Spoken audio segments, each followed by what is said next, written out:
Assalamualaikum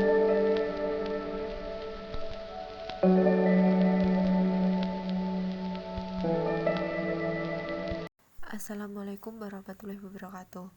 Saya Triani Kusuma Indrawati. Dalam video ini saya akan menjelaskan tentang prinsip dasar operasional bank syariah. Di slide ini saya akan menjelaskan tentang operasional bank syariah. Dalam operasional bank syariah terdapat dua fungsi, yaitu fungsi penghimpunan dana dan fungsi penyaluran dana. Fungsi penghimpunan dana adalah sebuah kegiatan usaha lembaga keuangan dalam menarik atau mengumpulkan dana dari masyarakat dan menampungnya. Penghimpunan dana berasal dari modal dan simpanan. Dalam penghimpunan dana permodalan, modal berasal dari pemilik bank yang kemudian diberikan kepada bank syariah dalam bentuk saham untuk kepemilikannya.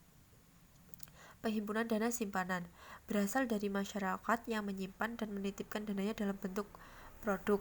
Ada produk giro wadiah, tabungan wadiah, tabungan mudharabah, dan deposito mudharabah. Giro wadiah adalah fasilitas simpanan dana bagi nasabah dengan akad titipan atau wadiah. Dalam tabungan wadiah, nasabah tidak mendapatkan bagi hasil, namun hanya dalam bentuk bonus. Sedangkan tabungan mudharabah, nasabah mendapatkan nisbah atau bagi hasil. Dan deposito mudharabah adalah produk simpanan dengan jangka waktu tertentu dan menggunakan prinsip bagi hasil. Setelah dana dihimpun, dana akan disalurkan. Dalam fungsi penyaluran dana, di bank syariah terdapat 3 prinsip, yaitu ada prinsip jual beli, prinsip bagi hasil, dan prinsip upah atau fee. Yang pertama, prinsip jual beli. Prinsip jual beli adalah prinsip yang dilaksanakan dengan adanya hubungan perpindahan kepemilikan barang atau benda, yang biasanya dalam prinsip jual beli ini menggunakan akad murabahah, istisna, dan salam. Akad murabahah adalah di mana pihak bank menerima pemesanan barang sesuai permintaan nasabah, kemudian menjualnya kepada nasabah dengan harga beli ditambah keuntungan yang telah disepakati. Sedangkan istisna adalah sebuah akad jual beli dalam bentuk pemesanan dengan syarat dan kriteria tertentu yang telah disepakati oleh kedua belah pihak.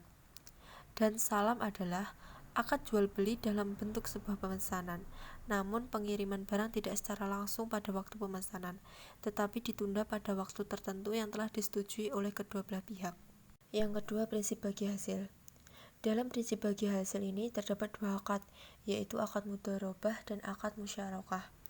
Akad mudharabah adalah akad kerjasama antara pihak bank dengan nasabah yang dimana pihak bank sebagai pemilik modal dan nasabah sebagai pengelola dana.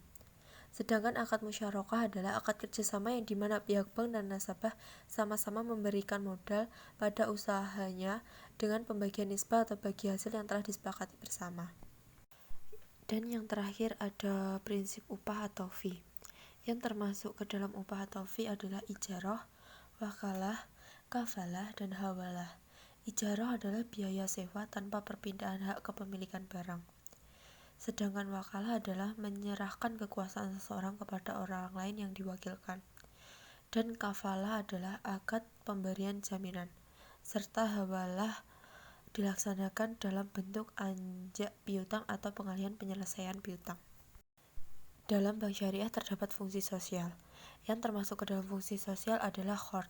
Qard adalah akad pinjaman yang wajib dikembalikan dengan jumlah yang sama pada waktu yang telah disepakati. Dalam operasional perbankan syariah, ada dua prinsip syariah. Yang pertama, prinsip yang boleh dilakukan. Ada prinsip kemitraan, prinsip keadilan, prinsip kemanfaatan, prinsip keseimbangan, dan prinsip keuniversalan. Kedua, ada prinsip syariah yang tidak boleh dilakukan. Ada riba, haram, maisir, zalim, qahar, dan iktikar. Tujuan perbankan syariah. Yang pertama, bermuamalah secara Islam. Kedua, menciptakan keadilan ekonomi dengan pemerataan pendapatan melalui investasi. Ketiga, meningkatkan kualitas hidup umat dengan membuka peluang usaha yang lebih besar. Keempat, mengentaskan kemiskinan dengan pembinaan pengusaha produsen, perdagangan perantara, konsumen, dan modal kerja. Kelima, menjaga stabilitas ekonomi atau moneter dengan sistem bagi hasil. Keenam, melepaskan ketergantungan umat dari bunga bank atau riba. Sekian dari penyampaian video ini. Jika ada kurangnya, saya mohon maaf. Wassalamualaikum warahmatullahi wabarakatuh.